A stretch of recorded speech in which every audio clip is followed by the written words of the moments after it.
नमस्कार साथियों, मैं दीपक रावत अपने YouTube चैनल दीपक RWT में आप सभी साथियों का स्वागत करता हूं।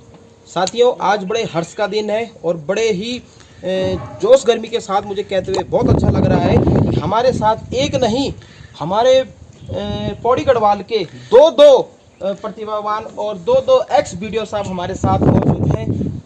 हमारे जो है कि नोटियाल साहब और चौहान जी। चलिए साथियों, जानते हैं जो है कि चौहान साहब से कि वो रिटायरमेंट के बाद दिसंबर में रिटायरमेंट ले लिया था साहब ने, और उसके बाद क्या कर रहे हैं, क्या कुछ कर रहे हैं। नमस्कार साहब। नमस्कार, धन्यवाद दीपक जी। जैसा आपने पूछा, मुझे रिटायर हुए दिसंबर 19 में मैं सेवानिवृत्त हो चुका था। मेरे से 2-3-4 महीने पहले भाई नोटियाल जी सेवानिवृत्त हुए। आप भी गांव में हैं और मैं भी अपने गांव में गया। आफ्टर रिटायरमेंट लोग देहरादून के लिए जा रहे हैं या अन्य शहरों के लिए जा रहे हैं। हम लोग ऐसे हैं कि अपने गाँव के लिए गए। आप पंत जी का बार बार जिक्र कर रहे थे, वो अभी जस्ट रिटायर हुए और वो भी अपने गांव में सेटल हुए। रिटायरमेंट के बाद देखो, हम लोगों ने फील्ड सर्विस बहुत की। विभिन्न ब्लॉकों में मैं रहा, यहाँ द्वारिकाल में रहा, यमुकेश्वर में रहा, पाबो रहा, खिरसू रहा, बिरोखाल रहा। इसके अलावा सजल में दोनों लोग, हम लोग सजल में भी रहे। सजल के प्रबंधक रहे हैं आप? हाँ, मैं प्रबंधक।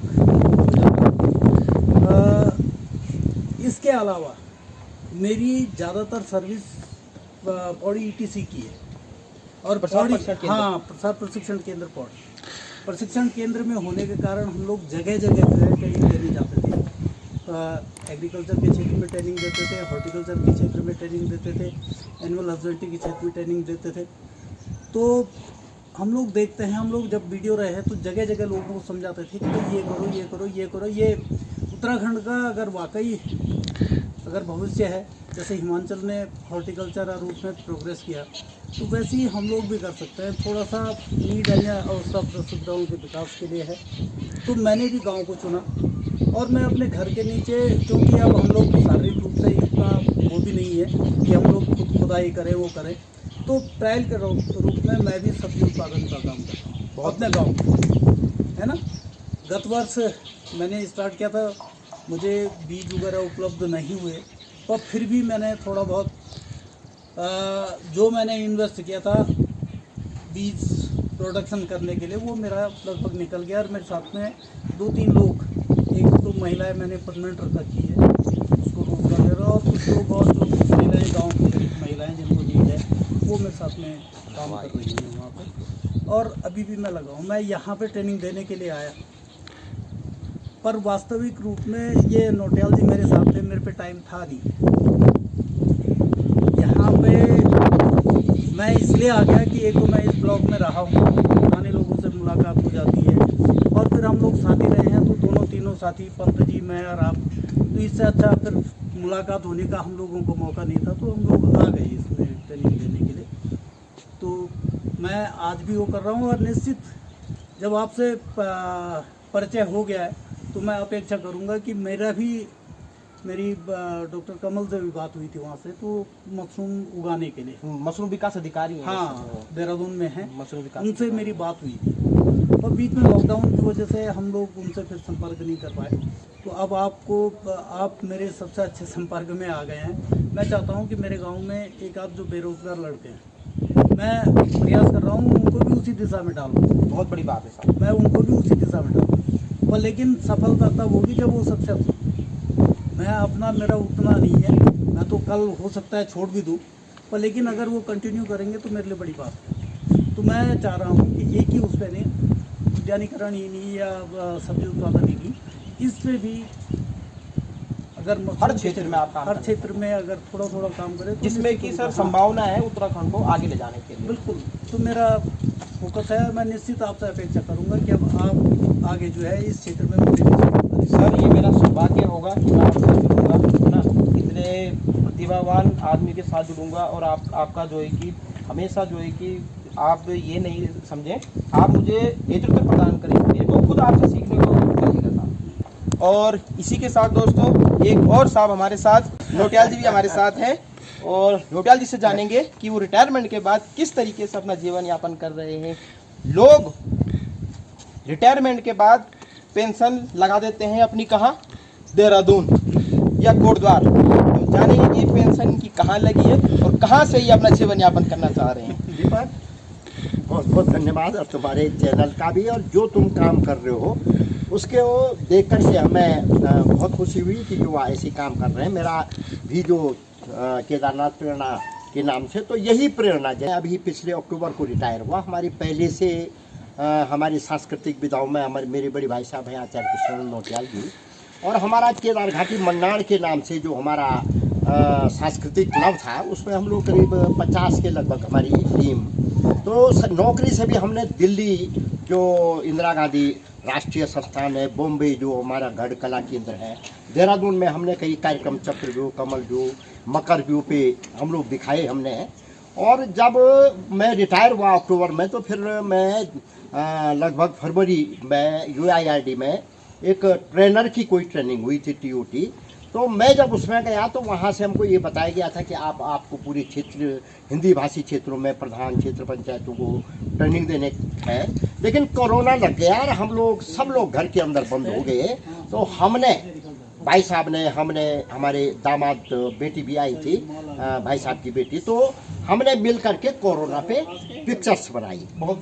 कोरोना 1, कोरोना 2, उसके बाद फिर मुख्यमंत्री जी के यहाँ से ये था कि भाई आप जो है पुरस्कृत के लिए 1 मिनट की आप फिल्में बनाइए। तो वो फिल्में भी हमने बनाई, उसमें भी हमको पुरस्कार राशि कुछ प्राप्त हुई, हालांकि चाहे गिनती भी थोड़ा बहुत हुई। तो हमारा उत्साह बढ़ा और मुझे जो मेरा शौक था लिखने का, मैंने फिर कविताएं लिखनी शुरू की। मैं कविताओं में भी आज मुझे बड़ी खुशी होती है कि जब कई बड़े बड़े साहित्यकारों के मंच पे लोग जो हैं कविताओं के और उनकी पुस्तकों के विमोचन के लिए, अभी एक गुप्तकाशी में, एक कर्णप्रयाग में कोई कार्यक्रम हुआ था, तो उन्होंने पुस्तक के विमोचन में समीक्षा के लिए मुझे कहा। तो मुझे बड़ा हर्ष का महसूस हुआ। और घर में भी, गांव में भी, क्योंकि हमारी पत्नी, उनकी वो भी जनप्रतिनिधि हैं, ग्राम प्रधान रही, ब्लॉक प्रमुख रही, और उनका और हमारा सामूहिक निर्णय था कि जब हम पेंशन आएंगे तो हम अपने गांव गुप्तकाशी में रहेंगे। वहाँ पर हमारा थोड़ा बहुत खेती बाड़ी का काम है, और वहाँ पर मेरा ये अपना कार्यक्रम विचार है कि वहाँ पर छोटा मोटा अपना जो वहाँ पर यात्रा रूट है, वहाँ पर थोड़ा हट्स या होटल्स वगैरह का थोड़ा कार्यक्रम करके, जो तुमने कहा दीपक कि आप अपनी जो रिटायरमेंट की पूंजी है वो कहाँ लगाने वाले हैं, तो मैं उसको जो है अपने गांव गुप्तकाशी में उसको लगाऊंगा और यहाँ पर कुछ युवाओं को रोजगार देने का काम करूंगा। तुम जैसे युवाओं के साथ मिलकर के कुछ ना कुछ, अगर मुझसे मेरा जीवन, बाकी जो हमारा जीवन है उसमें हम युवाओं को कुछ दिशा दे पाए, तो हम अपना जीवन जो है अपने को सफल। सर, एक सबसे बड़ा सवाल आता है, आप देखेंगे सर, सूबे के कई मुख्यमंत्री, एक से एक बढ़कर मुख्यमंत्री हमारे कोऑर्डिनेटर हैं, और कहते हैं कि सबसे ज़्यादा पलायन भी इसी जिले से हुआ है। तो इस पर सर आप क्या देखते हैं? तो क्या आप सर एक प्रशासनिक अधिकारी भी रह चुके हैं क्षेत्र के, तो आप किस तरीके से देखते हैं सर इसको? देखो दीपक, पलायन पे भी मैंने बहुत लिखा है, और मैंने एक कविता लिखी थी जिसमें 3 भाई बहन थे। तो बड़ा भाई, जो छोटा भाई जो देहरादून या बाहर रहता था, वो गांव आकर के अपने, अगर मेरी यूट्यूब चैनल पे तुम देखोगे तो एक कविता मेरी उसमें है। तो उसमें छोटे भाई ने बड़े भाई को कहा कि यहाँ गांव में क्या रखा है, मेरे साथ शहर में चलो। तो बड़ा भाई कह रहा है नहीं भैया, मेरी खेती है, यहाँ पर सारा वातावरण अच्छा, कुछ इस प्रकार की बातें हैं। तो उनकी बड़ी बहन भी वहाँ आई रहती है, क्योंकि उनके पिताजी का श्राद्ध था। तो जब वो बहस करते हैं दोनों भाई आपस में, तो बहन उनकी कह रही है, जब बहुत बहस, 2 घंटे बहस हो गई, तो बहन, क्योंकि पहाड़ की जो नारियां हैं वो बड़ी शक्तिशाली है, तो वो उसको कह रही है, मेरी कविता में लास्ट में है कि भीतर आवा खानो खावा, नेतागिरी न झाड़ा तुम। जैसे 2 भाई हैं, अब पहले अस्पताल एम्स जनो पहाड़ों में बनवावा तुम।